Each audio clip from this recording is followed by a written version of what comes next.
نحمده ونصلي على رسوله الكريم أعوذ بالله من الشيطان الرجيم بسم الله الرحمن الرحيم رب اشرح لي صدري ويسر لي أمري واحلل عقدة من لساني يفقهوا قولي بہنوں کو السلام علیکم ورحمۃ اللہ وبرکاتہ۔ آج انشاءاللہ ہم قوموں کے روح زوال کے حوالے سے انشاءاللہ حضرت موسیٰ علیہ السلام کے بارے میں پڑھیں گے۔ حضرت موسیٰ علیہ السلام اللہ کے وہ تھے جن کو اللہ تعالیٰ نے کلیم اللہ کا خطاب دیا، جن سے اللہ تعالیٰ نے خود بات کی۔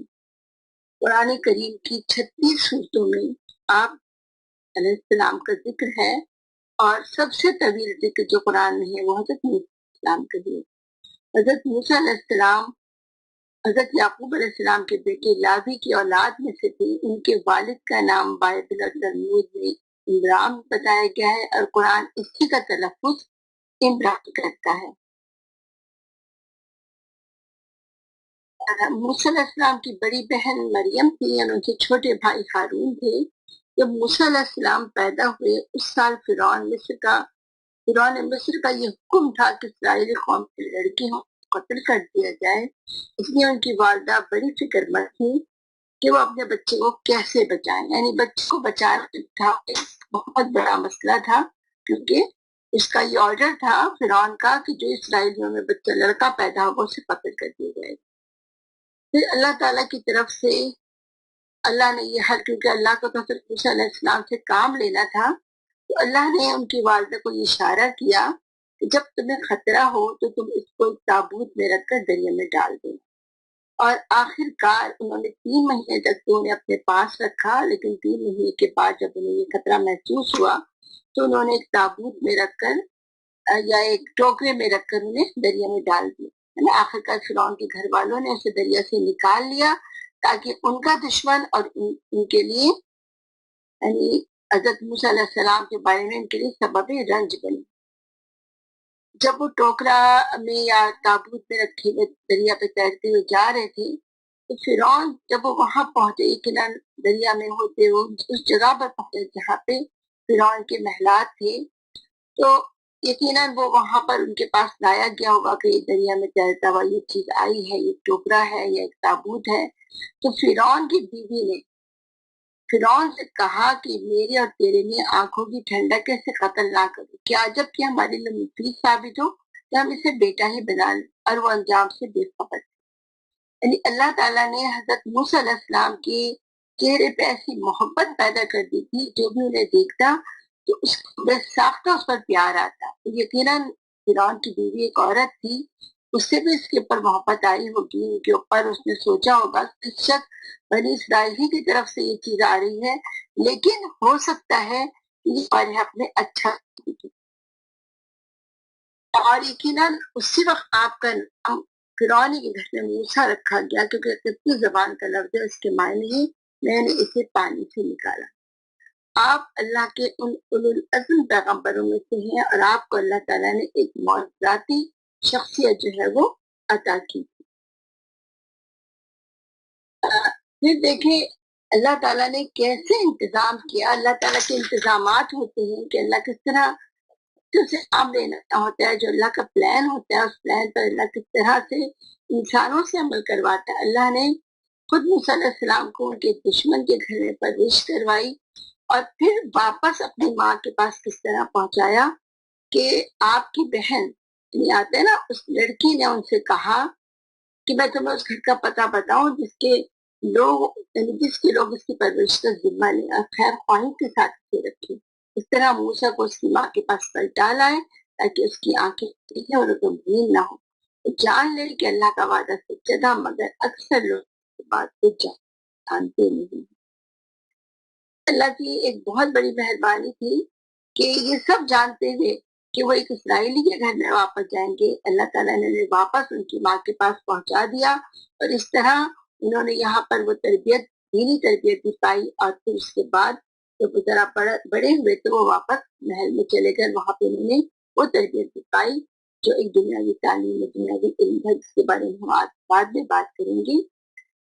پھر اس کے بعد یہ حدیث ہے بڑی پیاری کہ جو شخص اپنے روزی کمانے کے لیے کام کرے اور اس کام میں اللہ کی خوشنودی پیش نظر رکھے، اس کی مثال حضرت موسیٰ کی والدہ کی سی ہے کہ انہوں نے اپنے ہی بیٹے کو دودھ پلایا اور اس پر اجرت بھی پائی۔ یعنی کیسے ہے کہ انہوں نے اپنے بیٹے ہی کو دودھ پلایا اور بادشاہ کی طرف سے اس کی اجرت بھی انہیں ملتی رہی، کیونکہ وہاں کا جو طریقہ تھا اس طریقے کے مطابق ہی ان کو ان کے حوالے کیا گیا تھا۔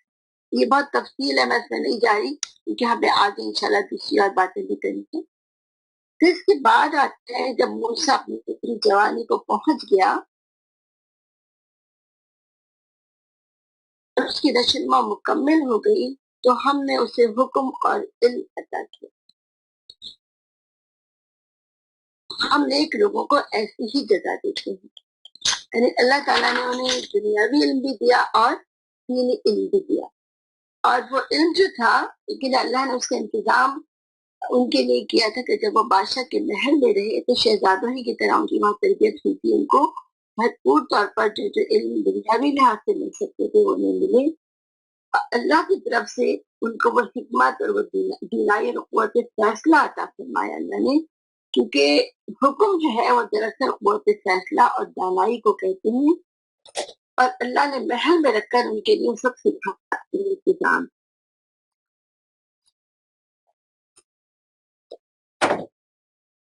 حضرت موسیٰ علیہ السلام ایک شہزادے کے روپ میں آ گئے، اور پھر اس کے بعد وہ ایسا ہی لباس پہنتے اور اسی طرح وہ محل میں رہتے، اور پھر اس کے بعد چونکہ اللہ نے ان کے اندر ایک نیکی بھی رکھی تھی جو انہوں نے اپنے گھر سے سیکھی تھی، اور اس کے بعد اللہ کی طرف سے خصوصی عنایت بھی ان کے اوپر تھی، تو وہ کبھی کبھی جب وہ جاتے بنی اسرائیل کی بستیوں میں اور وہاں ان کا حال دیکھتے تو ان کا بڑا دل دکھتا، اور اسی طرح شہر کی طرف نکل جاتے، وہاں پہ وہ دیکھتے کہ کس طرح بنی اسرائیل کے لوگوں پر ظلم ہو رہا ہے۔ تو اسی اس میں ایک دفعہ وہ جا رہے تھے تو انہوں نے دیکھا کہ ان کی قوم کا جو آدمی ہے اس وہ دشمن قوم والے کے خلاف ان سے مدد کے لیے وہ سے مار رہا تھا، یہ دشمن والا جو کتنے لوگ تھے اسے مار رہے تھے، تو انہوں نے اسے مدد کے لیے پکارا۔ جب اس مدد کے لیے موسیٰ کو پکارا تھا تو موسیٰ کو اللہ تعالیٰ نے بڑی طاقت دی تھی، نہ صرف اس نے ایک گھوسا مارا اور اللہ کی طرف سے ایک گھوسا کا بھی کوئی کام کر جاتا ہے، اس نے اس کا کام تمام کر دیا۔ جب یہ ہوا تھا تو موسیٰ نے کہا کہ شیطان کی کیا فرمائی ہے اور وہ سخت دشمن کھلا گمراہ کن، اور پھر وہ کہنے لگے اے میرے رب، میں نے اپنے نفس کو ظلم پر ڈالا، میری مغفرت کرنا۔ چنانچہ اللہ نے ان کی مغفرت فرمائی، یعنی یہ قتل خطا تھا اور غلطی سے ہوا تھا، وہ اسے مارنا نہیں چاہتے تھے، اسے دھمکانا چاہتے تھے، لیکن اب دوسرے سے کوئی مرتا نہیں، لیکن اللہ کی طرف سے یہ ہوا کہ اللہ نے اس وقت اس کی جان لینی تھی، وہ مر گیا، تو اللہ تعالیٰ نے جب انہوں نے اللہ سے دعا مانگی تو اللہ نے ان کا قصور بھی معاف کر دیا اور ان کے اس قصور پر پردہ بھی ڈال دیا، یعنی کسی کو پتہ نہیں چل سکا کہ اس شخص کو مارا کس نے۔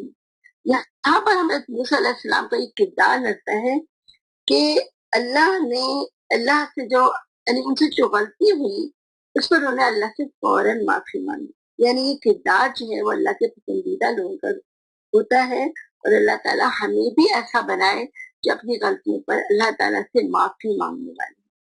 پھر اس کے بعد جب وہ دوسرے دن پھر وہاں سے گزرے تو انہوں نے دیکھا کہ پھر وہی اسرائیلی کسی مصری سے جھگڑ رہا ہے۔ پھر جب موسیٰ نے ارادہ کیا کہ دشمن قوم کے آدمی پر حملہ کرے تو وہ پکار اٹھا، وہ سمجھا کہ یہ مجھے مار ہے، تو پکار اٹھا ہے موسیٰ کہ آج تم مجھے اسی طرح قتل کرنے لگا ہے جس طرح کل ایک شخص کو قتل کر چکا ہے، اس میں جبار بن کر رہنا چاہتا ہے، اصلاح کرنا نہیں چاہتا۔ تو پھر کیا ہوا، یہ بات اوپن ہو گئی، سب کو پتہ چل گیا، لیکن جیسے اسے یہ بات پتہ چلی یہ بات پھر بادشاہ تک بھی پہنچ گئی، اور اس کے بعد پھر یہ ہوا کہ اس کے بعد یہ بات آتی ہے کہ اس کے بعد ایک آدمی شہر کے دوسرے سرے سے دوڑتا ہوا اور بولا موسیٰ داروں میں تیرے قتل کے مشورے ہو رہے ہیں، یہاں سے نکل جا، میں تیرا خیر خواہ ہوں۔ یعنی اس نے خیر خواہی کی اور آ کے حضرت موسیٰ یعنی یقیناً دربار کے اندر کچھ لوگ ایسا ہوں گے کہ حضرت موسیٰ کے لیے ان کے دل میں نرم گوشہ ہوگا، انہوں نے آ کر حضرت موسیٰ کو آگاہ کیا اچھی بات یہ کہ اس شہر کو چھوڑ دو، یہاں سے نکل جاؤ، یہ خبر سنتے ہی موسیٰ علیہ السلام ڈرتے اور سہمتے وہاں سے نکل کھڑے ہوئے. انہوں نے کیا دعا کی؟ اے میرے رب مجھے ظالموں سے بچا. تو پھر انہوں نے اللہ سے مدد مانگی، اور اللہ کے سوا کوئی نہیں ہوتا جو انسان کی مدد کرے. اللہ کے سوا کوئی نہیں ہے جو ہماری رہنمائی کرے اور ہمارا ہاتھ پکڑ لے اور ہمیں بتا دے کہ ہمیں اصل میں ہمیں کیا کرنا ہے اور ہمیں کس راستے پہ چلنا ہے. تو جب آپ پریشان ہوتے تھے آپ دعا کرتے تھے، اسی طرح جب ہم پریشان ہو ہم بھی اپنے اللہ سے دعا مانگے. حضرت موسیٰ علیہ السلام جب مصر سے نکلے تو انہوں نے مدین کا رخ کیا، اور یہ وہ جگہ تھی جہاں ان کی حکومت نہیں تھی. اور پھر انہوں نے پھر اللہ سے کہا، اس نے کہا امید ہے میرے رب مجھے ٹھیک راستے پر ڈال دے گا. اللہ کی طرف التجائی نظروں سے دیکھا، اللہ کی طرف رخ کیا، اللہ سے مانگا، اور دیکھے پھر اللہ اپنے پلان کے مطابق کس طرح سے سارے کام کرتا ہے. اور خاص بات جو ہمیں یہاں بار بار نظر آئے گی وہ یہ کہ نبی کی خاص بات یہ ہوتی ہے کہ وہ ہر حال میں مطمئن رہتے ہیں. کتنی بڑی سے بڑی مسائل آ جائیں، بڑی سے بڑی پریشانی ہو، اس سے مطمئن رہتے ہیں. انہوں نے اپنا ملک چھوڑا، دوسرے ملک چلے گئے، اور یہاں ان کو نہیں پتا انہیں کہاں جانا ہے، کہاں رہنا ہے، کس طرح زندگی گزرے گی، لیکن انہیں اپنے اللہ پہ بھروسہ ہے. جب وہ وہاں پہنچے تو ایک کنویں کے قریب جا کر وہ وہاں بیٹھے تھے. انہوں نے دیکھا کہ اس کنویں پر دو عورتوں کو دیکھا جو اپنے جانوروں کو روک رہی ہیں. لیکن ان کو لگا کہ دو لڑکیاں ہیں، یہ جانور ہیں، ان کو یہ روک رہی ہیں. تو انہوں نے ان سے پوچھا کہ تمہیں کیا پریشانی ہے؟ انہوں نے کہا ہم اپنے جانوروں کو پانی نہیں پلا سکتی جب تک یہ چرواہے اپنے جانور نہ نکال لے جائیں. اور ہمارے والد ایک بوڑھے آدمی، وجہ بھی بتاتی ہیں، ہمارے والد ایک بوڑھے آدمی ہیں. یہ سن کر موسیٰ علیہ السلام نے ان کے جانوروں کو پانی پلا دیا. انہوں نے ان کے جانوروں کو پانی پلا دیا اور پھر ایک سائے کی جگہ پر آ کر بیٹھ گئے اور اللہ سے کیا دعا مانگی؟ پروردگار جو خیر بھی مجھ پر نازل کر دے، میں اس کا محتاج. بڑی ہی پیاری دعا ہے. رب انی لما انزلت الیک خیر، جو تو میرے پر خیر نازل کر. ہم میں سے ہر شخص اللہ کی خیر کا محتاج ہے. ہمیں اللہ سے بار بار دعا کرنی چاہیے کہ رب العالمین اب جو خیر بھی ہم حاصل کرتے ہیں ہم اس کے محتاج ہیں. جس سے حضرت اسلام کے انہوں نے اللہ تعالیٰ سے خیر کی دعا مانگی تھی اور اللہ نے ان کے لیے کیسے انتظامات کیے اور کس طرح ان کو رہنے کا ٹھکانے دیا. پھر تھوڑی دیر کے بعد یہ ہوا کہ ان دونوں عورتوں میں سے ایک شرما حیا کے ساتھ تھی، وہ اس کے پاس آئی اور کہنے لگی میرے والد آپ کو بلا رہے ہیں تاکہ آپ نے ہمارے لیے جانوروں کو جو پانی پلایا اس کا اجر آپ کو دیں. یہ اس میں یہ چیز آتی ہے کہ شرم و حیا جو ہے نا وہ عورت کی بہت بڑی خوبی ہے، بہت ہی بڑی، بہت پیاری خوبی ہے. حضرت عمر نے اس کے اوپر جو چاہتے ہیں، جو آپ نے اس کے اوپر جو الفاظ کہے وہ یہ ہیں کہ وہ شرم و حیا کے ساتھ چلتی ہوئی اپنا منہ گھونگھٹ سے چھپائے ہوئے آئی، ان بے باک عورتوں کی طرح نہیں آئی جو ہر طرف نکل جاتی ہیں، ہر جگہ جا گھستی ہیں. یعنی اس عورت کی خوبی مسلمان وہ عورت نیک عورت تھی، حیادار عورت تھی، اس کی یہ خوبی بتائی کہ ابھی مسلمان کو ہم اسے نہیں کہہ سکتے. پھر اس کے بعد جب حضرت موسیٰ علیہ السلام سوچنے لگے اور انہیں لگا کہ اللہ تعالیٰ سے میں نے بھی دعا مانگی، اللہ تعالیٰ نے میرے لیے صورت پیدا کی تو آپ ان کے والد سے ملے. ان عورتوں میں سے ایک نے اپنے باپ سے کہا بجان اس شخص کو نوکر رکھ لیجیے، بہترین آدمی ملازم رکھیے وہی ہو سکتا ہے جو مضبوط اور امانت دار. یہ انہوں نے یقیناً اس لیے بات کہی کہ انہیں پتا تھا کہ ان کے والد اتنے بوڑھے ہیں کہ وہ کوئی کام نہیں کر سکتے اور ان عورتوں کو سارا کام کرنا پڑتا ہے. تو اگر ایک ملازم ہمارے گھر میں ایسا ہوگا جو مضبوط بھی ہوگا امانت دار بھی. یقیناً حضرت موسیٰ علیہ السلام کے کردار سے، ان کے رویے سے، ان کے انداز سے یہ انداز ہو گیا تھا کہ کوئی بہت ایسا انسان ہے جو بہت امانت دار ہے اور بہت نیک انسان ہے، اس کے اندر حیا بھی ہے اور یہ ایک برے کردار کا انسان نہیں. اس لیے ان لڑکیوں نے یہ بات کہی اور ان کے والد نے اس بات کو قبول کر لیا اور قبول کر کے انہوں نے پھر انہوں نے جو ہے اس کے سامنے یہ بات رکھی.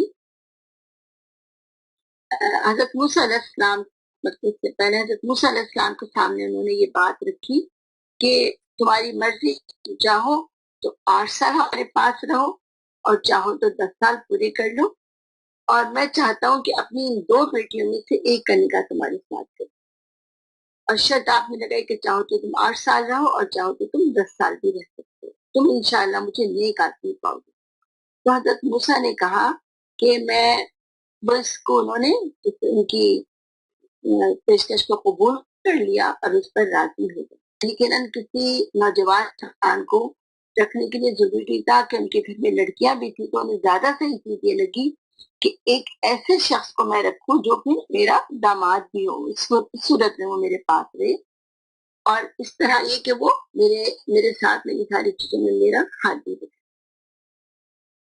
پھر حضرت موسیٰ علیہ السلام جو تھے وہ وہاں رہنے لگے، اور جب مدت پوری ہو گئی تو اپنے اہل ویال کو لے کر چلے، تو دور کی جانب اس کو ایک آگ نظر آئی۔ اس نے اپنے گھر والوں سے کہا ٹھہرو، میں نے ایک آگ دیکھی ہے، شاید میں وہاں سے کوئی خبر لے آؤں، اس آگ سے کوئی انگارہ ہی اٹھا لاؤ جس سے تم تاپ دو۔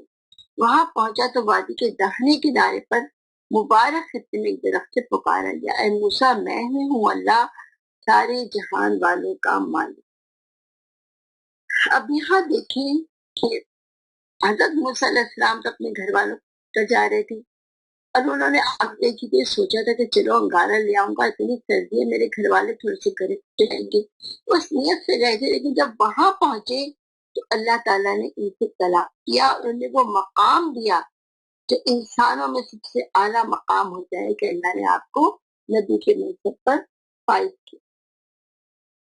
پھر اس کے لیے آگے یہ بات آتی ہے اور حکم دیا گیا کہ پھینک دے اپنی لاٹھی، کیونکہ موسیٰ نے دیکھا کہ وہ لاٹھی سانپ کی طرح بل کھا رہی ہے، تو پیٹ پھیر کر بھاگا، اس نے مڑ کر بھی دیکھا، ارشاد ہوا موسیٰ پلٹا اور خوف نہ کر، تو بالکل محفوظ ہے، اپنا ہاتھ گریبان میں ڈال، چمکتا ہوا نکلے گا بغیر کسی تکلیف۔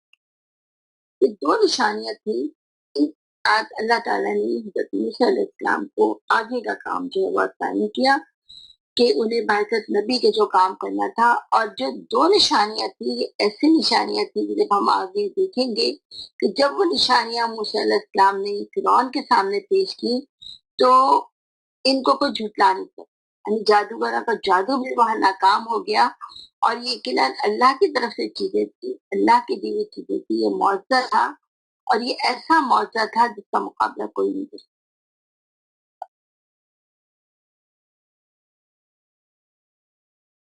اس کے بعد ہے پھر اللہ تعالیٰ نے ان 2 نشانیوں کے ساتھ حضرت موسیٰ علیہ السلام کو حکم دیا، یعنی دعوت کا حکم دیا، طریقہ دعوت بھی بتایا، اور حکم کیا دیا؟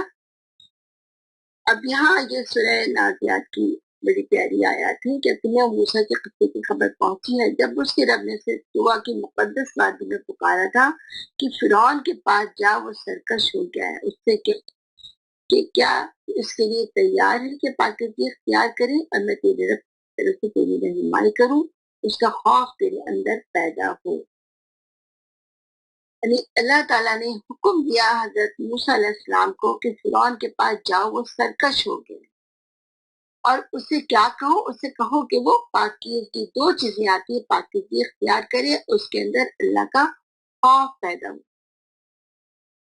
جب تک اللہ کا خوف نہیں ہوتا، یہ اتقوا اللہ جو ہے نا، یہ ہر نیکی کی بنیاد ہے، اور یہی 2 چیزیں ہیں جو جس کی دعوتیں اسے دی گئی۔ پھر اس کے بعد دوسری جگہ آتا ہے سورہ طٰہٰ میں، تم اور ہارون دونوں بھائی فرعون کے پاس جاؤ کہ وہ سرکش ہو گئے۔ پھر اللہ نے یہ طریقہ بتایا کہ اس کے ساتھ نرمی سے بات کرنا، شخص کے نصیحت قبول کرے اور اللہ سے، یہ وہ طریقہ ہے نرمی سے بات کرنے کا، کہ نرمی جو ہے نا وہ انسان سخت سے سخت دل انسان کو بھی جو ہے وہ اس کے دل میں بھی کچھ نہ کچھ جگہ پیدا کر دیتی ہے، لیکن فرعون ایک ایسا آدمی تھا کہ اس کے باوجود اس کے دل میں جگہ نہیں پیدا ہو سکی۔ اب جو دوسرا مطالبہ تھا اس کے ساتھ یہ تھا کہ فرعون کے پاس جاؤ اور اس سے کہو ہم کو رب العالمین نے اس لیے بھیجا ہے کہ تو بنی اسرائیل کو ہمارے ساتھ جانے دے۔ یہ دوسرا کام آپ کا یہ تھا کہ بنی اسرائیل کو مصر میں فرعون کی غلامی سے نکال کر لے آئے۔ اب دیکھیں کہ فرعون کیا جواب دیتا ہے، فرعون کی کیا چیز ہمارے ساتھ ہے۔ فرعون نے کہا یہ رب العالمین کیا ہوتا ہے؟ جب موسیٰ علیہ السلام نے اس سے کہا نا کہ رب العالمین نے ہمیں تیرے پاس بھیجا ہے، تو اس نے کہا رب العالمین کیا ہوتا ہے؟ موسیٰ نے جواب دیا آسمان اور زمین کا رب، اور ان سب چیزوں کا رب جو آسمان و زمین کے درمیان ہے، اگر تم یقین لانے۔ اب یہاں دیکھیں حضرت موسیٰ علیہ السلام کو کس طرح وہ دلائل پر دلائل دے رہے ہیں۔ پہلے انہوں نے یہ جواب دیا، پھر اس کے بعد اگلی بات آتی ہے کہ فرعون نے اپنے گرد و پیش کے لوگوں سے کہا سنتے ہو؟ موسیٰ نے کہا تمہارا رب بھی اور تمہارے آباء و اجداد کا بھی جو گزر چکے ہیں۔ فرعون نے کہا تمہاری رسول صاحب تمہاری طرف بھیجے گئے ہیں، بالکل پاگل معلوم ہوتے ہیں۔ یعنی آپ دیکھتے جائیں کہ حضرت موسیٰ علیہ السلام کا کردار کیا ہے، وہ کس طرح بات کر رہے ہیں، کس طرح جواب دے رہے ہیں، اور ان کی ان ساری چیزوں کے جواب میں فرعون کیا کہتا ہے، اس نے کہا تمہارے رسول صاحب جو ہے نا تو بالکل پاگل معلوم ہوتے ہیں۔ یعنی یہاں پر وہی ساری چیزیں جو ہم دیکھتے ہیں کہ پیارے نبی وسلم کے بارے میں کفار مکہ کہا کرتے تھے، وہی چیزیں ہمیشہ ایسا ہی ہوتا رہا ہے کہ سارے انبیاء کرام پر اسی طرح جھوٹے الزامات لگتے رہے، تو وہی فرعون نے پوچھا۔ پھر اس کے بعد آگے پھر حضرت موسیٰ نے ایک دلیل دی، موسیٰ نے کہا مشرق و مغرب اور جو کچھ ان کے درمیان ہے سب کا رب، اگر آپ لوگ کچھ عقل رکھتے ہیں۔ فرعون نے کہا اگر تم نے میرے سوا کسی اور کو معبود مانا تو تجھے بھی ان لوگوں میں شامل کر دوں گا جو قید خانے میں پڑے سڑ رہے ہیں۔ موسیٰ نے کہا اگرچہ میں لے آؤں تیرے سامنے ایک فرین کسی، یعنی موسیٰ علیہ السلام نے اب اس کے بعد دیکھیں مستقل حضرت موسیٰ علیہ السلام نے وہ جواب دیتے رہے ہر چیز کو دلائل سے بیان کیا، لیکن اس کے باوجود جب وہ نہیں مانا اس کے بعد حضرت موسیٰ نے وہ بات کہی کہ میں تیرے سامنے وہ صحیح چیز ہے، اور صحیح چیز کیا تھی؟ وہ معاوضہ تھا کہ اللہ تعالیٰ نے حضرت موسیٰ علیہ السلام کو، تو موسیٰ نے اپنا عصا پھینکا اور جیسا ایک اژدہا تھا، پھر اس نے اپنا ہاتھ بغل میں سے نکالا اور سب دیکھنے والوں کے سامنے چمک رہا۔ یعنی اس کے بارے میں نا کہیں جو ہے مختلف الفاظ آتے ہیں، تو اس کی تفصیل میں یہ بات آتی ہے کہ وہ سائز میں اژدہا تھا، تیزی میں ایک سانپ کی طرح تھا، چھوٹے سانپ کی طرح، اور اس کے بعد وہ جب حضرت موسیٰ علیہ السلام اپنا عصا پھینکتے تو وہ انتہائی بڑا اژدہے کی صورت میں تیزی کے ساتھ دوڑتا تھا، اور جب آپ اپنے بغل سے ہاتھ نکالتے تھے تو بغیر کسی تکلیف اور بیماری کے وہ ہاتھ ایسے چمک رہا ہوتا ہے جیسے تیز روشنی۔ اور آپ کی ان دو نشانیوں کا ذکر ہمیں بار بار قرآن میں ملے گا، اور پھر اس کے بعد آپ کے پاس صرف یہی دو نشانیاں نہیں تھی بلکہ اور نشانیاں بھی اللہ تعالیٰ نے ان لوگوں کو دکھائی تھی جو مختلف عذاب کی صورت میں تھی، لیکن یہ دو نشانیاں خاص تھیں جو اللہ تعالیٰ نے آپ کو عطا کی تھی۔ یہاں ہم دیکھتے ہیں کہ اس سب کے جواب میں اب موسیٰ علیہ السلام کا کردار کیا۔ اس میں پہلی چیز جو آتی ہے انہوں نے اپنے لیے دعا کی۔ جب ایک دائی دعوت دینے کے لیے اٹھتا ہے نا تو وہ کام کرنا چاہتا ہے، تو سب سے پہلے وہ اپنے لیے دعا کرتا ہے کہ اللہ مجھے سے قابل بنا دے، مجھے ایسا بنا دے کہ میں یہ کام کر سکوں۔ اب اللہ تعالیٰ حضرت موسیٰ علیہ السلام کو بھیج رہا تھا اس کام کو کرنے کے لیے، تو حضرت موسیٰ علیہ السلام نے اللہ سے دعا اس لیے مانگی، یہ نہیں کہ ان کی زبان میں لکنت تھی جیسے کہ بہت سے لوگ سمجھتے ہیں۔ اللہ تعالیٰ کبھی کسی ایسے شخص کو نبی بنا کر نہیں بھیجتا جس میں جسمانی طور پر کوئی عیب ہو، کیونکہ وہ تو لوگوں کے لیے ایک مذاق کا نشانہ بن جائے گا نا۔ کبھی ایسا نہیں ہوا، بلکہ جو خاص چیز جو کمی آپ کے اندر تھی، جو اندازہ ہوتا ہے آپ کے اندر خطابت کی وہ صلاحیت نہیں تھی، اس لیے آپ نے اللہ تعالیٰ سے یہ دعا مانگی کہ رب اشرح لی صدری ویسر لی امری واحلل عقدۃ من لسانی یفقہوا قولی، کہ اللہ تعالیٰ میرا سینہ کھول دے، میرا کام میرے لیے آسان کر دے، اور میری زبان کی گرا کو سلجھا دے تاکہ لوگ میری بات کو سمجھ سکیں۔ اور پھر اس کے بعد اس دعا کے ساتھ ساتھ حضرت موسیٰ علیہ السلام نے اللہ تعالیٰ سے اور بھی کہی بات، اور وہ یہ اور میرے لیے اپنے کنبے سے ترتیب مقرر کر دے، ہارون جو میرا بھائی ہے اس کے ذریعے میرا ہاتھ مضبوط کر اس کو میرے کام میں شریک کر۔ یعنی ایک آپ نے دعا کی کہ اللہ مجھے خطابت کی صلاحیت دے، میں بہترین طور پر بات بیان کر سکوں، بات کہہ سکوں، میرا دل جو ہے وہاں پہ گھٹے نہیں، اور میرا سینہ کھلے۔ پھر انہوں نے کہا بھائی کو میرا ساتھی بنا دے، یعنی آدمی کو کوئی کبھی کبھی ساتھی چاہیے ہوتا ہے۔ حضرت موسیٰ علیہ السلام کو لگا کہ فرعون جیسے بادشاہ کے پاس وہ جا رہے ہیں تو ان کا بھائی جو ان سے زیادہ کچھ بیان ہے وہ ان کے ساتھ ہوگا تو وہ زیادہ اچھی طرح بات کر سکیں گے. اور اس کے بعد پھر جو باتیں بڑی پیاری ہے کہ پھر انہوں نے کہا کہ تاکہ ہم خوب تیری پاکی بیان کریں اور تیرا چرچا کریں تو ہمیشہ ہمارے حال پر نگران. یعنی کیا کریں کہ ہم تیری پاکی بیان کریں، تیری ہم بیان کریں، تیری برائیاں بیان کریں، تیرا خوب چرچا کریں، دعوت سب جگہ پھیلاتے. جب یہ الفاظ پڑھتے ہیں تو دل چاہتا ہے کہ اللہ تعالیٰ یہ چیز ہمارے اندر نہ ہم بھی ایسے ہو جائیں کہ ہم تیری خوب پاکی بیان کریں، تیرا خوب چرچا. جیسے جیسے اللہ سے محبت آدمی کی بڑھتی جاتی ہے نا اس کے اندر یہ چیز پیدا ہوتی ہے، اس کا دل چاہتا ہے، اس کو اللہ کا ذکر کرنے میں مزہ آتا ہے، اس کا دل خوش ہوتا ہے کہ میں اللہ کی بڑائی بیان. وہ جب کہتا ہے سبحان اللہ و بحمدہ سبحان اللہ، تو وہ کہتا ہے سبحان اللہ الحمدللہ اللہ اکبر. یقیناً یہ سارے الفاظ کے دل میں ہوتے ہیں، وہ اللہ کی بڑائی اور پاکی بیان کرنا چاہتا ہے. اس کی کبریائی کو لوگوں کے سامنے رکھنا چاہتا ہے. اس کی کبریائی یہ بھی ہے کہ اس کا خوب چرچا، اس کی بات لوگوں تک پہنچائی جائے. اور یہی خواہش تمنا وہ حضرت موسیٰ علیہ السلام کی بھی. اللہ کرے ہم سب کا بھی، ہم سب کی بھی تمنا خواہش ہو کہ ہم اس کا خوب چرچا کریں، اسے بیان کریں. پھر اس کے بعد ہے کہ فرعون نے موسیٰ علیہ السلام کی دعوت کے جواب میں کیا کیا. پھر فرعون کا کیا رول تھا. جب موسیٰ علیہ السلام کا رول ہم نے پڑھا کہ انہوں نے عقل فکر کی، انہوں نے بات پہنچائی، ساری کوششیں جو کر سکتے تھے انہوں نے کی. پھر ہم دیکھتے ہیں کہ ہم نے پھر یہاں قرآن میں آتا ہے ہم نے فرعون کو اپنی سبھی نشانیاں دکھائی مگر وہ جھٹلائے چلا گیا اور نہ مانا. یہ لگا اے موسیٰ، کیا ہمارے موسیٰ ہمارے پاس اس لیے آیا کہ اپنے جادو کے زور سے ہم کو وقت سے نکال باہر کریں. اچھا ہم تیرے مقابلے میں ویسا ہی جادو لاتے ہیں، طے کر لے قبر کا ہم مقابلہ کریں، نہ ہم کھلیں گے نہ پھرنا کھلے میدان میں پھرنا. یہ جواب تھا فرعون کا نشانیاں دیکھنے کے بعد کہ اس نے کہا کہ حالانکہ سوچنے کی بات یہ ہے کہ اگر جادوگر جادو کے زور سے کسی کو ملک سے نکال سکتے پھر جو ہر ملک کے اندر جادوگروں کی حکومت ہوتی، جادوگر اپنی جادو کے زور سے حکمرانوں کو نکال دیتے تھے، حکمران بن کے بیٹھ جاتے. یعنی اتنی چھوٹی بات اس سے لگتا ہے کہ اس کا ذہن کہاں پہنچ گیا تھا، کتنا یعنی ایسی وہ بات کہہ رہا ہے جو ایک عام سمجھ بوجھ کا آدمی بھی اس کو سمجھ سکتا ہے کہ جادو کیا مقام اور کیا حیثیت ہوتی ہے. وہ یہ بات کہہ رہا ہے کہ تمہیں یہ جو جادو آئے ہیں تو موسیٰ اور ان کے بھائی ہارون یہ دراصل اپنے جادو کے زور سے ہمیں ملک سے نکالنا چاہتے. پھر دوسری بات جو ہے وہ بھی اسی طرح کی ہے پڑھتے مگر پھر جھٹلا دیا اور نہ مانا. پھر چال بازیاں کرنے کے لیے پلٹا لوگوں کو جمع کر کے پکار کے کہا میں تمہارا سب سے بڑا رب ہوں.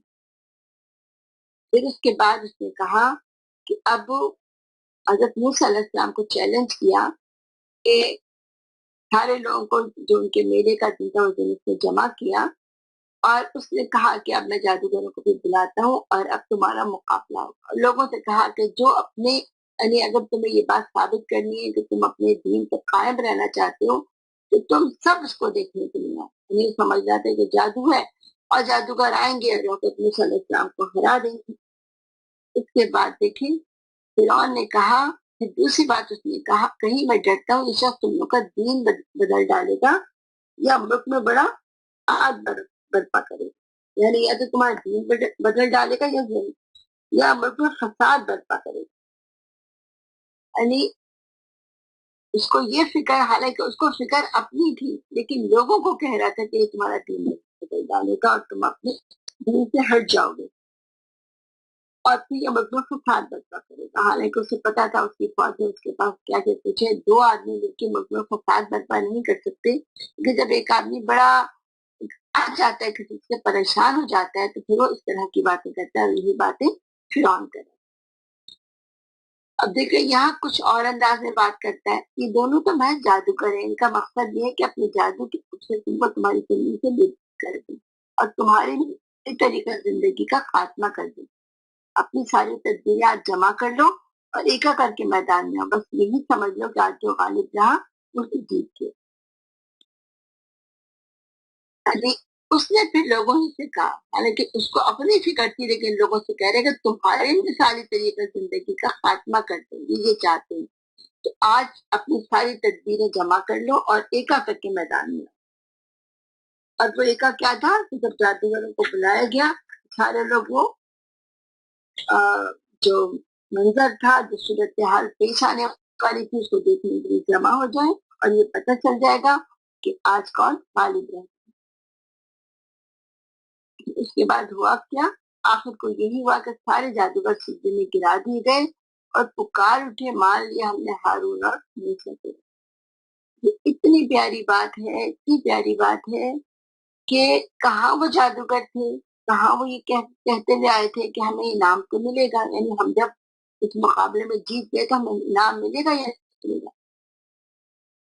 یعنی اس انتہائی ذلیل کہاں اللہ تعالیٰ نے انہیں اس مقام پہ پہنچا دیا، کیونکہ انہیں یہ پتہ چل گیا جب انہوں نے اپنی رسیاں پھینکی اور وہ رسیاں سانپ بن کر دوڑنے لگی. حضرت موسیٰ علیہ السلام نے اللہ کے حکم سے اپنی لاٹ پھینکی اور وہ اژدہا بن کے ان سب کو نگل گئی.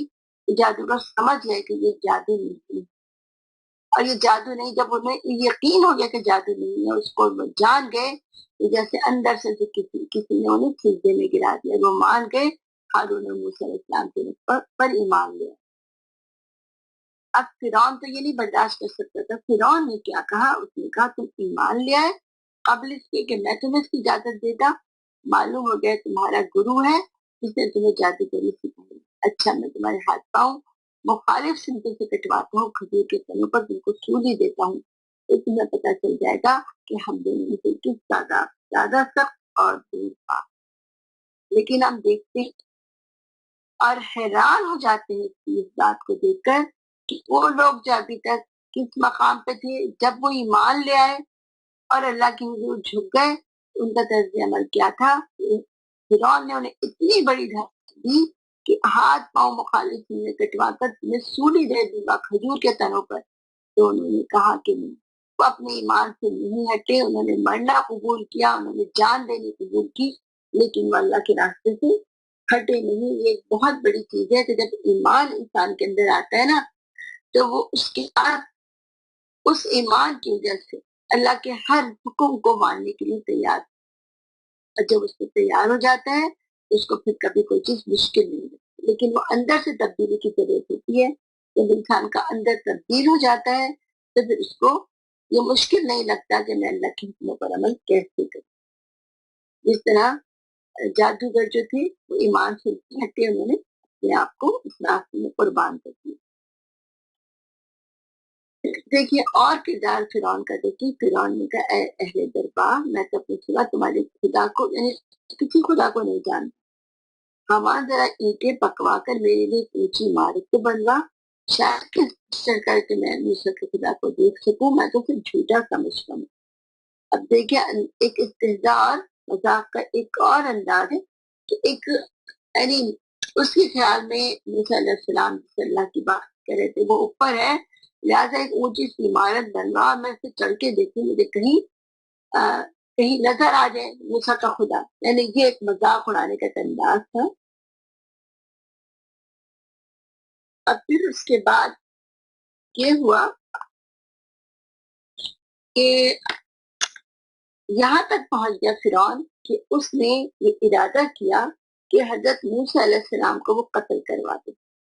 ابھی یہ پلان بنا رہا تھا اور اپنے درباریوں کے سامنے یہ بات رکھ رہا تھا کہ اللہ کے حکم سے انہی درباری شخص تھا اس کے دل میں ایمان تھا، وہ مومن شخص تھا اور اس کے دل میں ایمان تھا جو اس نے ڈکلیئر نہیں کیا تھا. اس نے پھر فرعون کو اس کا جواب دیا اور اس کا جواب ایسا تھا کہ فرعون کی ہمت نہیں کر سکا کہ حضرت موسیٰ علیہ السلام کو قتل کرے. پوری تفصیل سے سورہ مومن میں وہ واقعہ آتا ہے کہ وہ انہیں قتل نہیں کر سکا اور پھر اللہ تعالیٰ نے اپنی چال چلی جو چلنی تھی اللہ رب العالمین کو. تو پھر فرعون کا انجام کیا ہوا؟ لیکن فرعون کے انجام سے پہلے ہم یہ دیکھتے ہیں کہ حضرت موسیٰ علیہ السلام نے اللہ رب العالمین سے دعا کی. اس طرح ہم ابھی تک دیکھ چکے ہیں کہ ہر نبی اپنی قوم میں دعوت دیتا ہے، اپنی قوم کو سیدھے راستے کی طرف بلاتا ہے، اسے سمجھاتا ہے، لیکن جب قوم نہیں آتی اور نبی کو لگتا ہے کہ وہ پوری کوشش کر چکا ہے تو پھر وہ نبی اللہ سے دعا کرتا ہے یہ بھی بات ہم نے کر لی ہے کہ یہ دعا کرنے کا حق صرف بد دعا جو ہے نبی کی وہ صرف نبی دے سکتا ہے، کون انسان نہیں دے سکتا، کیونکہ نبی جو ہے وہ اپنے آخر حد تک جا کر کوشش کرتا ہے۔ حضرت موسیٰ نے ہمارے رب ان کے مالوں کو مٹا دے، ان کے دلوں کو بند کر دے کہ وہ ایمان نہ لائے، یہاں تک کہ دیکھ نہیں ڈرنا پڑتا۔ سورہ یونس 88 آیت آتی ہے۔ پھر دوسری میں نے کہا، پھر اللہ تعالیٰ نے فرمایا تمہاری دعا قبول ہوئی۔ اللہ نے کہا تمہاری دعا قبول ہوئی، تم دونوں ثابت کرو، یعنی اب اللہ نے تمہاری دعا قبول کر لی اور اب تم ثابت کرو۔ پھر حضرت موسیٰ علیہ السلام جو تھے وہ بنی اسرائیل کو لے کر نکلے۔ حضرت موسیٰ علیہ السلام جو تھے وہ بنی اسرائیل کو لے کر نکلے، اور جب وہ جا رہے تھے تو یقیناً راستے میں سمندر آ گیا بحر الجم، تو جب وہ سمندر آ گیا تو اب یقیناً وہ بہت پریشان ہو گئے کہ اب ہم ان سے کس طرح سے جائیں، پھر ہم یہاں سے نکلے۔ اس کے نتیجے میں اللہ تعالیٰ نے حکم دیا حضرت موسیٰ علیہ السلام کو کہ تم اپنا سا مارو پانی، باپ نے پانی پر مارا تو قرآن پاک میں آتا ہے کہ وہ اللہ نے ان کے درمیان میں سوکھی سڑک بنائی اور دونوں طرف سے پانی اس طرح کھڑا تھا جیسے پہاڑ کھڑا ہوتا ہے، لیکن سمندر کا پانی تو کتنا ہوا، اس طرح سے وہ پانی کھڑا تھا۔ اور اس کے بعد فرعون کا انجام کیا ہوا کہ اس نے اس کے لشکروں نے زمین میں بغیر کسی حق کے اپنی بڑائی کا گھمنڈ کیا اور سمجھے کہ انہیں کبھی ہماری طرف پلٹنا نہیں۔ آخر ہم نے اسے اور اس کے لشکروں کو پکڑا اور سمندر میں پھینک دیا۔ اب دیکھ لو اس ظالم کو کیا انجام ہوا، ہم نے انہیں جہنم کی دعوت دینے والے پیش رو بنا دیا اور قیامت کے روز وہ کہیں سے مدد نہ پا سکیں گے۔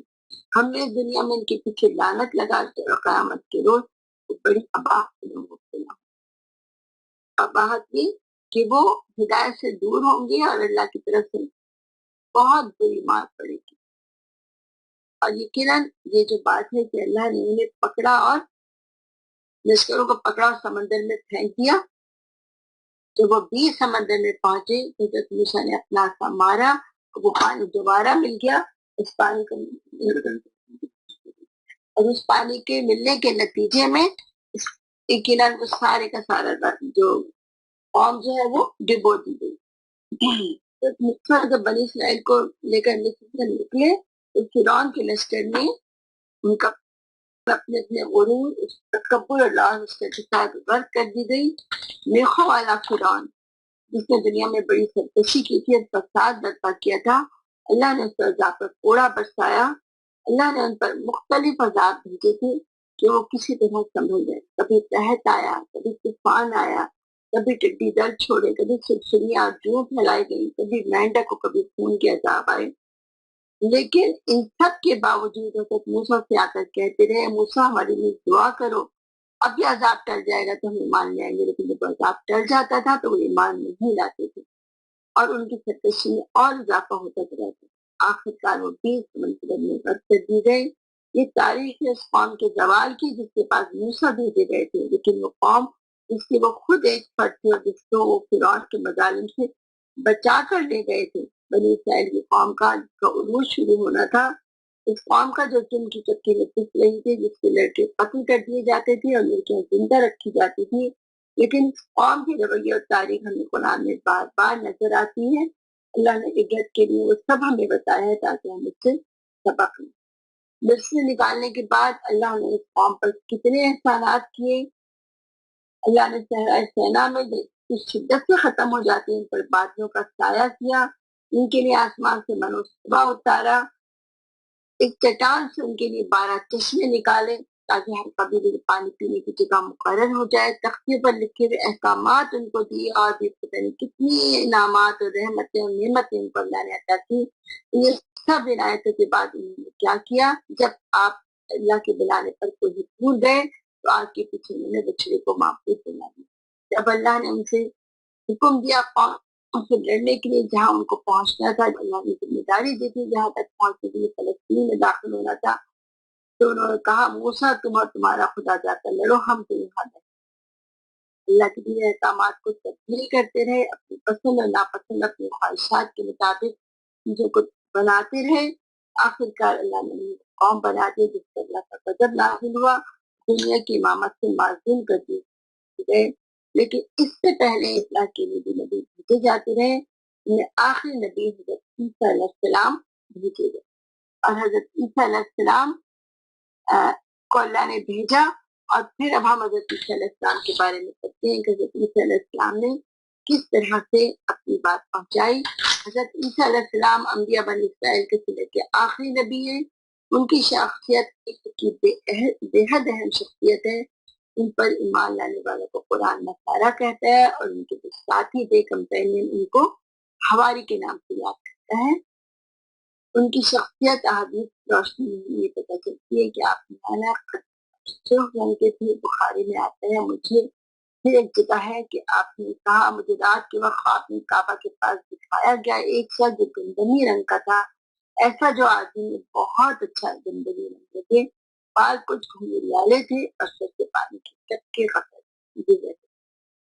آپ نے غیر معمولی کشش تھی، معجزاتی شخصیت ہونے کے باعث بے پناہ سے رکھتے تھے. اللہ نے آپ کو ظاہری اور باطنی سے نوازا تھا. آپ کی پیدائش ایک معجزہ تھی. آپ ایک جرائم پیشہ قوم کی اصلاح کے لیے بھیجے گئے تھے، اور خود بھی اسی قوم کے ایک فرد تھے. آپ کی پیدائش کے بارے میں آتے ہیں یعنی کی والدہ حضرت مریم علیہ السلام، جن کے بارے میں ہے کہ وہ خاتون جس نے اپنی عصمت کی حفاظت کی تھی، ہم نے اس کے اندر اپنی روح سے پھونکا اور اس سے اس کے بیٹے کو دنیا بھر کے لیے ایک نشانی بنا. اس طرح حضرت آدم علیہ السلام کی پیدائش جو تھی وہ ایک معجزہ تھی، اور وہ بغیر ماں باپ کے اللہ نے اپنے ہاتھ سے بنایا تھا. اسی طرح اللہ تعالیٰ نے حضرت عیسیٰ علیہ السلام کو بغیر باپ کے پیدا کیا اپنی طرف سے. لیکن ہمیں پتا ہے کہ وہ عصمت عورت تھی، لیکن جب یہ بات ہوئی تو وہ پھر ان کو پریشانی ہوئی. اللہ نے کس طرح ان کی اس کی سب میں مدد کی. پھر وہ اس بچے کو لیے اپنی قوم میں آئی. لوگ کہنے لگے مریم یہ تو تم نے بڑا گناہ کر ڈالا. اے ہارون کی بہن، نہ تیرا باپ کوئی برا آدمی تھا، نہ تیری ماں کوئی بدکار عورت تھی. مریم نے بچے کی طرف اشارہ کر دیا. لوگوں نے کہا مجھ سے کیا بات کریں گے، تہوارے میں پڑا ہوا ایک بچہ ہے.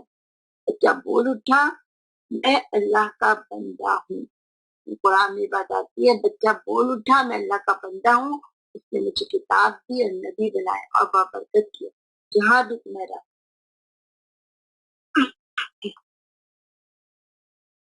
ہوں، اور نماز و زکات کی پابندی کرنے کا حکم دیا جب تک میں زندہ رہوں، اور اپنی والدہ کا حق ادا کرنے والا بنایا اور مجھے جبار اور شقی نہیں بنایا. یہ الفاظ اس شخص نے اس بچے نے کہے تھے جو بہت چھوٹا سا بچہ تھا، اور یہ بھی ایک بہت بڑا معجزہ تھا جو سب نے دیکھا. پھر حضرت عیسیٰ علیہ السلام جو تھے ان کو اللہ تعالیٰ نے جیسے موسیٰ کو کچھ معجزات دیے تھے، اور ہمیں یہ پتہ ہے کہ پہلے انبیاء کرام آتے رہے، اللہ انہیں کوئی عطا کرتا تھا. تو اللہ نے عیسیٰ علیہ السلام کو جو معجزات دیے، جب وہ رسول بنی اسرائیل کے پاس آئے تو انہوں نے کہا میں تمہارے رب کی طرف سے تمہارے پاس نشانی لے کر آئی ہوں. میں تمہارے سامنے مٹی سے پرندے کی صورت ایک مجسمہ بناتا ہوں، اسے پھونک مارتا ہوں اور وہ اللہ کے حکم سے پرندہ بن جاتا ہے. میں اللہ کے حکم سے مادرزاد اندھی اور کوہنی کو اچھا کرتا ہوں اور مردے کو زندہ کرتا ہوں. تمہیں بتاتا ہوں کہ تم کیا کھاتے ہو اور اپنے گھروں میں کیا ذخیرہ کر کے رکھتے ہو. اس میں تمہارے لیے کافی نشانی ہے اگر تم ایمان لانے والے. دیکھیں اللہ تعالیٰ نے کتنے بڑے بڑے معجزات عطا کیے تھے حضرت عیسیٰ علیہ السلام کو کہ مٹی سے وہ پرندہ بناتے تھے اس کو مجسمے کی صورت، اور پھر اللہ کے حکم سے وہ کہتے تھے بسم اللہ، وہ پرندہ بن جاتا. اور یہ پکیا جو کے بعد 2-3 باتیں اور ہیں کہ اندھے کو یعنی جو پیدائش سے اندھا ہوتا تھا کو بھی اللہ کے حکم سے اچھا کرتے تھے. کوڑی کو جو خاص اس وقت مرض تھا اس کو اچھا کرتے تھے، اور مردے کو زندہ کرتے تھے، اور پھر یہ بتاتے تھے گھروں میں ذخیرہ کیا رکھتے اور کیا کھاتے. یعنی یہ وہ ساری چیز اللہ نے انہیں عطا کی تھی، لیکن اگر اللہ ہوتا تو یہ نہیں کر سکتے تھے. پھر اس کے بعد یہ چیز آتی ہے حضرت عیسیٰ علیہ السلام کی دعوت سے. عیسیٰ علیہ السلام نے کہا اللہ میرا رب بھی ہے اور تمہارا رب، بس تم اس کی بندگی کرو، یہی چیز ہے. یعنی اللہ کی بندگی کی دعوت حضرت عیسیٰ علیہ السلام نے لوگوں کو دی. یعنی وہ لوگ جو تو پہلے یعنی قوم یہود نے آپ کو بھیجا گیا تھا نا، یہ تو وہ مسلمان اللہ کو بھی مانتے تھے لیکن وہ ساری چیزیں بھول چکے تھے. اللہ کی بندگی کیا ہے، کس طرح کرنی ہے، ان کے ذہنوں میں پھر کوئی بات نہیں تھی. انہوں نے اپنی چیزیں بنا لی تھی اور جو اصل دین تھا اس کو تبدیل کر لیا. اب آگے ہم دیکھتے ہیں کہ پھر اللہ نے بتایا قرآن کے اندر کہ میں اس کی تصدیق کرنے والا بن کر آیا ہوں جو تورات میں اس وقت میرے زمانے میں موجود ہے، اور اس لیے آیا ہوں کہ تمہارے لیے بعض ان چیزوں کو حلال کر دوں جو تم پر حرام کر دی گئی. دیکھو میں تمہارے رب کی طرف سے تمہارے پاس نشانی لے کر آیا ہوں، لہٰذا اللہ سے ڈرو اور میری اطاعت کرو. اللہ میرا رب بھی ہے اور تمہارا رب بھی، لہٰذا تم اس کی بندگی اختیار کرو. یہی سمجھایا.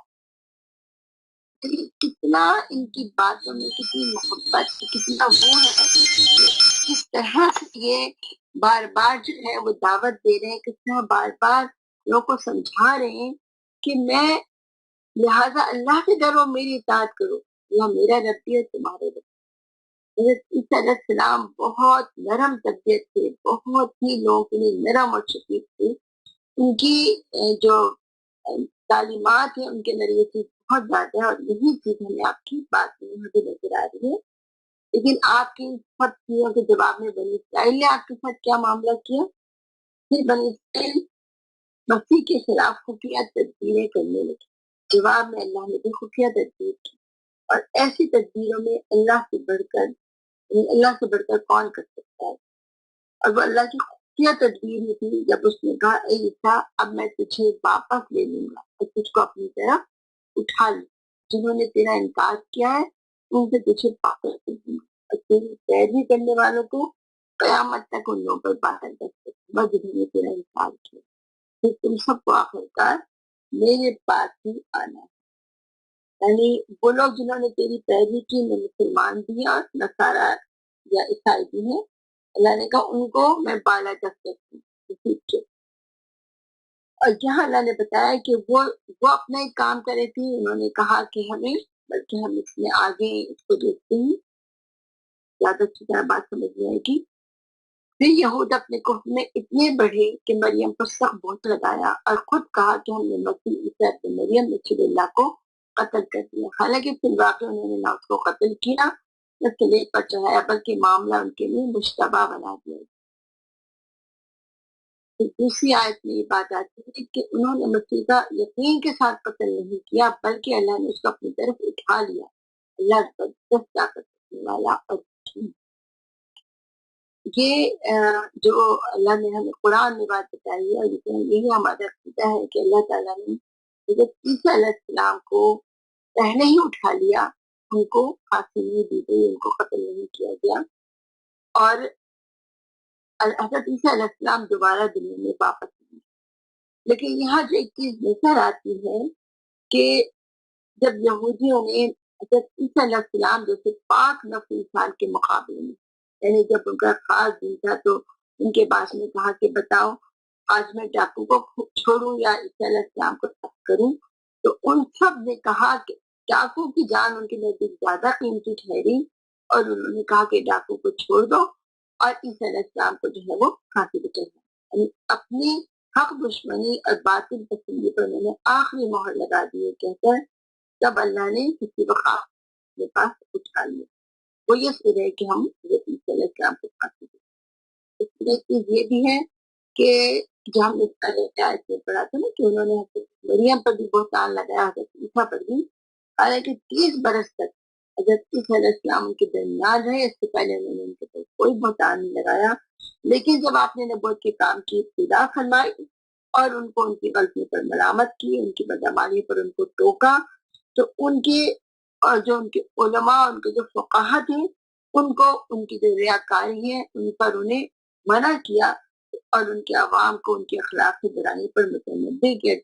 تو اس کے جواب میں انہوں نے حضرت عیسیٰ علیہ السلام پر الزامات لگانے کی شروع کر دی، حالانکہ انہیں یہ بات اچھی طرح پتہ تھی کہ حضرت عیسیٰ علیہ السلام کیسے پیدا ہوئے تھے، اس طرح سے اللہ نے ساری چیزیں جو ان کے سامنے کھول بھی دی تھی کہ کس طرح وہ گہوارے میں بولے تھے کہ ان کو یہ بتایا تھا کہ میں اللہ کا بندہ ہوں لیکن جب انہیں ٹوکا گیا تو ان سے یہ بات برداشت نہیں سکی، انہوں نے ان کے اوپر الزام لگایا۔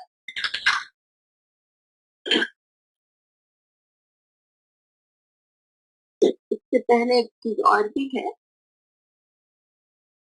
اور اہل کتاب میں سے کوئی ایسا نہ ہوگا جو اس کی موت سے پہلے پر ایمان نہ لے آئے گا، قیامت کے روز ان پر گواہی دے گا۔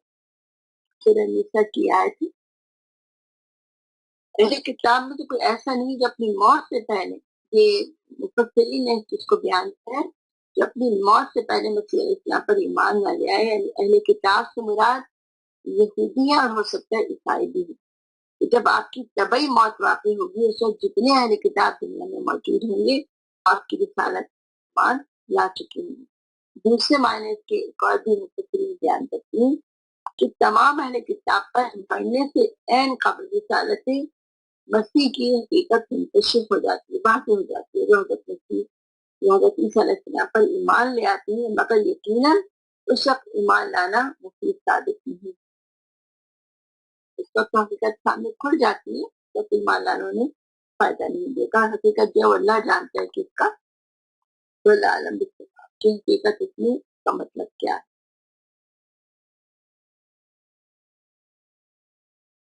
دیکھیے نصارہ عیسائیوں نے نبی سے عہد شکنی کی، اسی طرح ہم نے ان لوگوں کو سے بھی عہد لیا تھا جنہوں نے کہا تھا ہم نصارہ ہیں، مگر ان کو بھی جو سبق کرایا گیا تھا اس سے بڑا حصہ انہوں نے فراموش کیا۔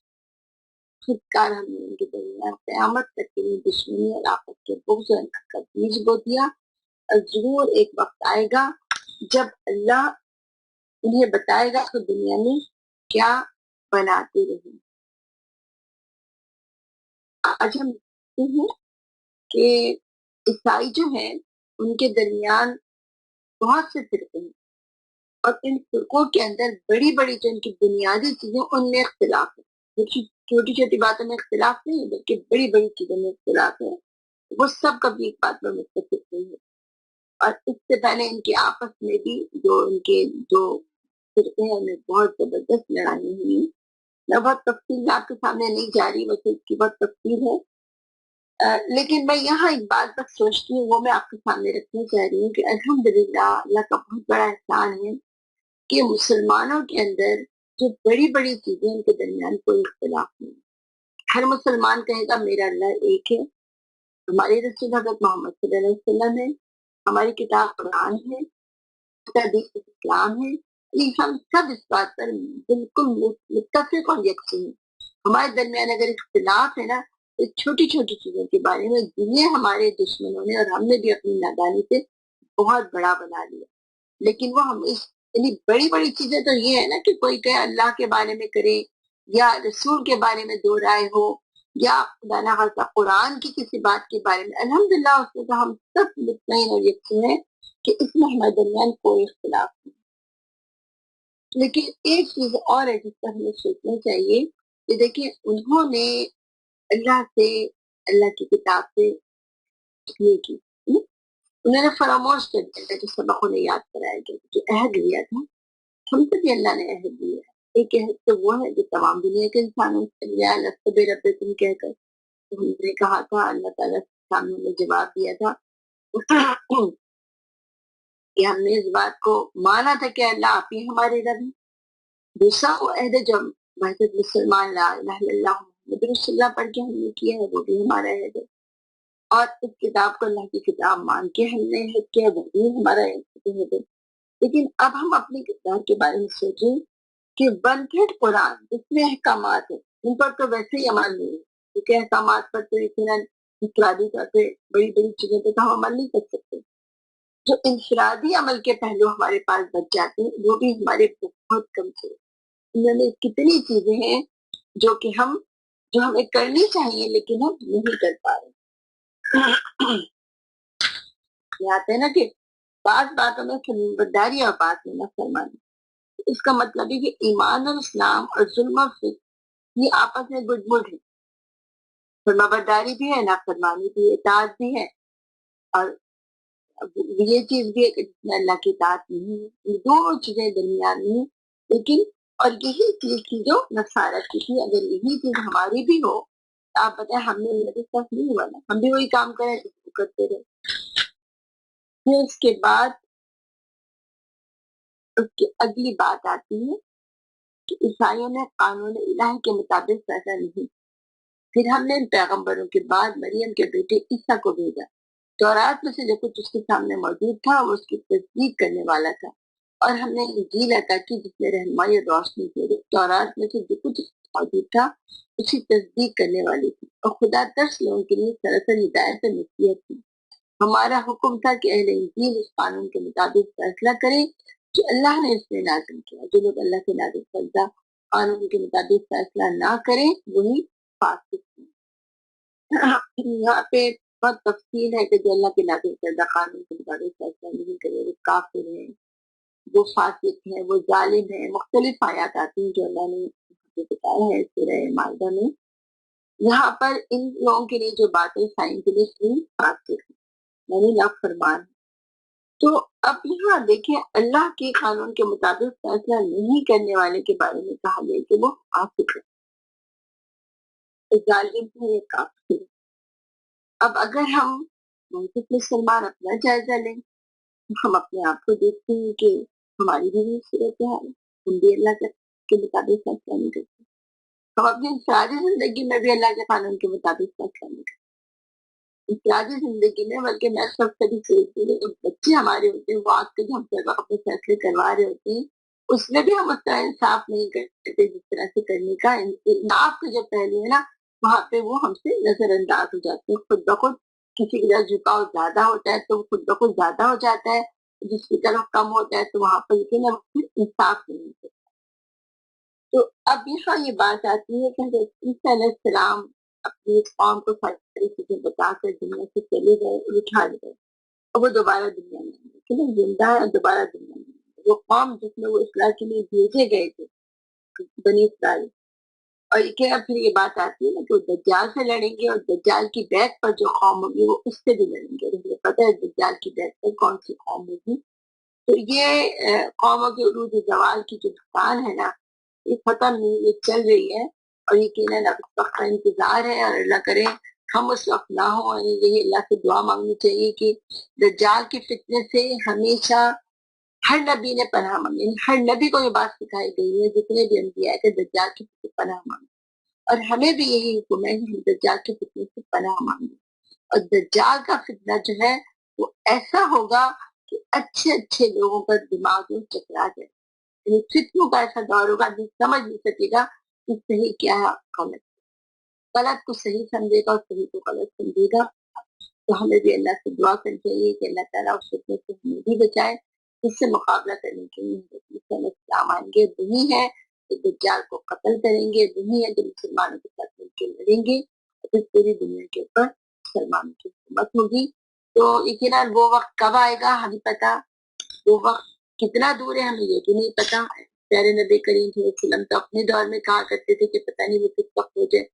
تو اب ہم تو بہت ایسے دور میں آ گئے جب بہت سی ایسی چیزیں ہو رہی ہیں. تو اللہ تعالیٰ ہم سب کا حامی و ناصر ہو.